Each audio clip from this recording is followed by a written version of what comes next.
Rodrigo, este 2025 es posible. ¿Cómo? Haz que suceda con fiducia. Abre tu fondo de inversión de forma fácil, rápida y segura y haz crecer tu dinero con la administradora número 1 del Ecuador. Invertir en fiducia es invertir en tu futuro. Abre tu fondo hoy mismo. Fiducia, 30 años de innovación y confianza. Y ya está con nosotros conectado a través del Zoom Javier Aguavil, ex gobernador Sáchila y ex presidente de la región Costa CONAICE. Bienvenido, señor Aguavil, a Punto de Orden. Un gusto saludarle.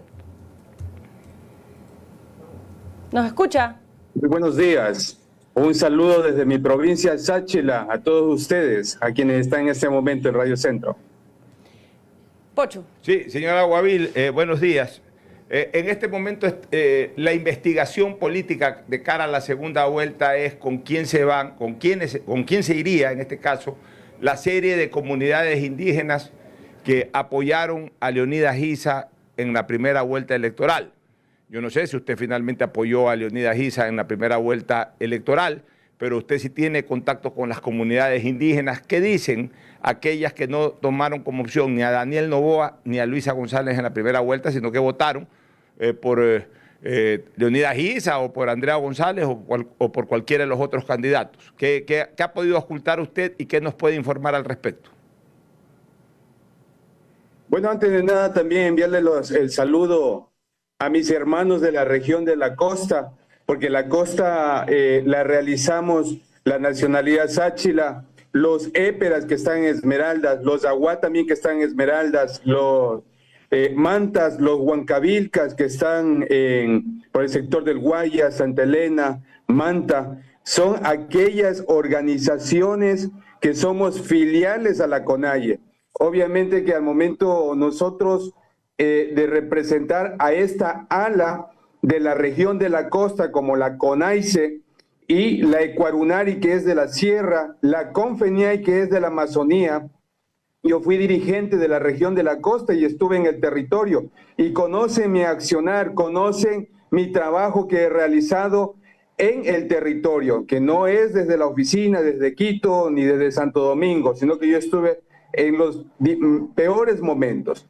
Frente a esto, mis hermanos que están tanto en Santa Elena, en el Guayas, en Manta, sí, y que de pronto también nos están escuchando por este medio, nosotros conocemos de cómo se venía dando en el Congreso de la CONAIE. En el Congreso de la CONAIE, cuando debíamos de tener una representante mujer bajo resolución, eso era bajo resolución de todas las nacionalidades y pueblos, pero obviamente se violaron los estatutos, se violaron, hasta el día de hoy se siguen violando porque ya se escucha que se quieren reelegir nuevamente a la CONAIE y no dar el paso como debía de dar en ese entonces. En ese entonces quien les habla por primera vez representaba la región de la costa para la candidatura a la CONAIE, obviamente que ahí existieron, podríamos decir, dentro de este Congreso, muchos recursos económicos que muchas de las veces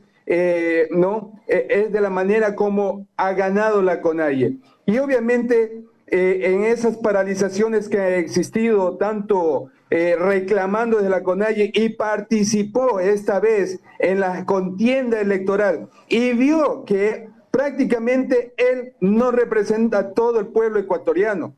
De todas maneras habrá representado la CONAIE, pero eso no quiere decir que todos quienes integrábamos la CONAIE, obviamente estábamos respaldando a Leonidas Giza. Nosotros, cuando yo fui parte del Consejo de Gobierno de la CONAIE, porque yo era el representante de la CONAICE, en algún momento cuando ya se iba a iniciar las elecciones, yo le supe decir sobre la mesa, Leonidas Giza, ¿usted va a ser candidato a la presidencia, sí o no? Sea leal y diga la verdad con la gente. Él decía que no iba a ser. Y al momento entonces fue donde participó Yacu Pérez y nosotros respaldamos a Yacu Pérez. Una vez vimos pasar el tren, Yacu Pérez se subió al tren, participó y él era nuestro presidente en ese entonces. Pero desde ahí, obviamente que después ya no era lo mismo. Entonces, en estos momentos nosotros hemos estado realizando los análisis, hemos estado también en los territorios, en las comunidades, a pesar que no soy dirigente, pero sí mantengo contactos con los dirigentes y dentro de ello también han manifestado su respaldo a Noboa, sabiendo de que cómo fuimos tratados nosotros como dirigentes de las nacionalidades de pueblo en ese entonces, de esa nefasta administración que tuvo el Ecuador. Obviamente nosotros recordamos eso y no nos olvidamos de cómo fuimos maltratados ante los medios de comunicación, y no solo medios de comunicación, sino que también fuimos perseguidos en el territorio. Javier, buenos días. Un gusto tenerlo aquí en Punto de Orden. Lo saluda Rodrigo Campos. Usted ha sido crítico de la CONAIE en el pasado por decisiones centralizadas. ¿Cree que el 5% de Leonidas Issa, que votó por Leonidas Issa con Pachacutic, refleja una desconexión entre las bases indígenas y las dirigencias nacionales? No ha habido un accionar en el territorio. Más bien, el protagonismo que Leonidas Issa tuvo fue en la paralización del 2019, cuando yo me acuerdo que nos sentamos en la mesa del diálogo con el expresidente Lenín Moreno, y ahí estuvimos los representantes, pero con cierta dificultad de entrar y obviamente de dar a conocer nuestro punto de vista, e inclusive ahí nos arrebataron el micrófono y no nos dieron paso y nos tuvieron así.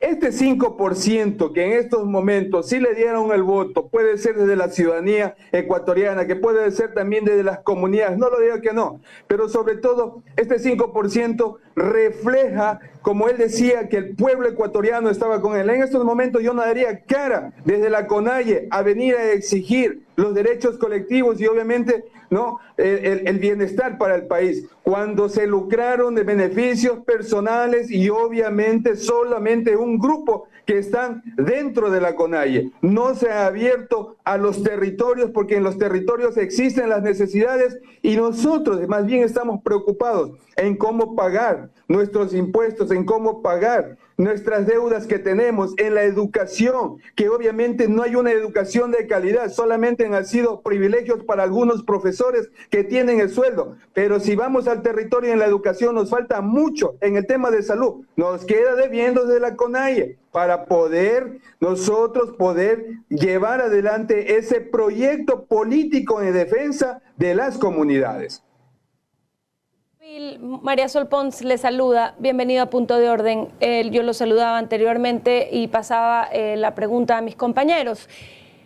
¿Cómo se lee desde su visión y su participación dentro de las comunidades indígenas, su claro liderazgo en vista de su participación también en las mesas de negociación durante el paro de Lenín Moreno, y esas cosas que desde la ciudadanía no se olvidan, ¿no? Los incendios en las calles, la perturbación del orden público, el caos social de la protesta de 2019. Luego Leonidas Issa insistió en el 2022 con otro paro que cuesta a la economía muchísimo, y por contraparte también recordamos la figura del gobierno de Rafael Correa cuando se le quitó a la CONAIE el edificio, el eje, su núcleo de participación, y se maltrató, lo que hoy vemos en videos recordatorios en redes sociales, se maltrató la figura del indigenado, es decir, se verbalizaba con cierta violencia las discrepancias políticas que habían, y hoy por hoy el ex candidato Leonidas Issa dice que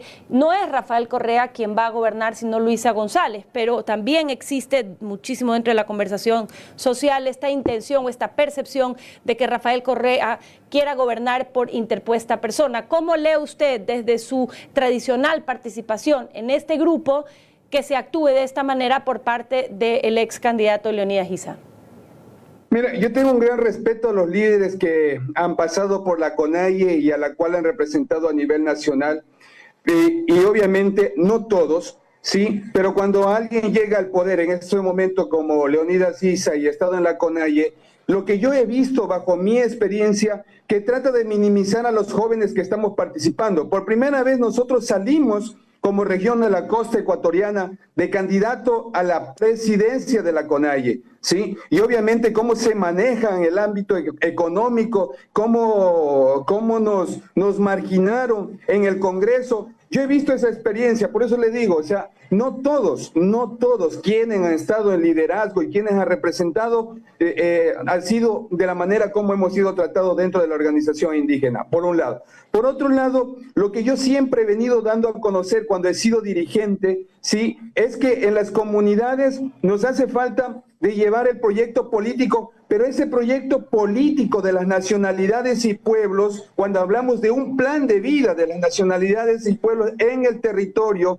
en este estado, de que se atienda tanto desde el legislativo, desde el ejecutivo, desde los GAS municipales, los GAS provinciales, es donde se tiene que hacer la reforma, y no se ha hecho la reforma al proyecto político. Es más, ni los estatutos se ha venido haciendo la reforma desde el territorio. En estos momentos solamente lo hacen desde la mesa y buscan los artículos o las conveniencias que tiene para la reelección que se quiere dar. Entonces, en eso, ¿cómo va a generar confianza? Hay personas indígenas de las nacionalidades que no tienen todo el conocimiento aún cómo está funcionando nuestros estatutos y nuestro proyecto político, pero quienes son líderes o son dirigentes, ellos deben de llegar con mensajes claros. Tenemos dirigentes que también no llegan con el mensaje claro, sino que buscan el oportunismo de llegar a los puestos que se generan y se olvidan de sus comunidades. Es por eso que yo he planteado como región de la costa en ese entonces, ¿sí?, que se reformen los estatutos desde el territorio, que se reforme el proyecto político desde el territorio, con base para que salgan las necesidades acorde a lo que se requiere, y ese sea presentado al Estado. No como muchas de las veces he dicho, paro, llaman a la gente, pero de una manera desordenada. Nosotros hemos estado en los paros, no le voy a mentir. Yo estuve en el paro de 2019, llamé a la comunidad, pero en el hecho de ver, sí, bajo estas falencias que no existía, no hay cómo dar esas viabilidades en el territorio. Es necesario que todas las comunidades, que todas las nacionalidades nos sentemos a trabajar para poder presentar ese buen proyecto político y obviamente que se ejecuten los planes del buen vivir reformados desde sus comunidades. Muchas gracias, señor Aguavil, por su participación esta mañana en Punto de Orden. Escuchábamos al señor Javier Aguavil, expresidente de la región Costa CONAICE.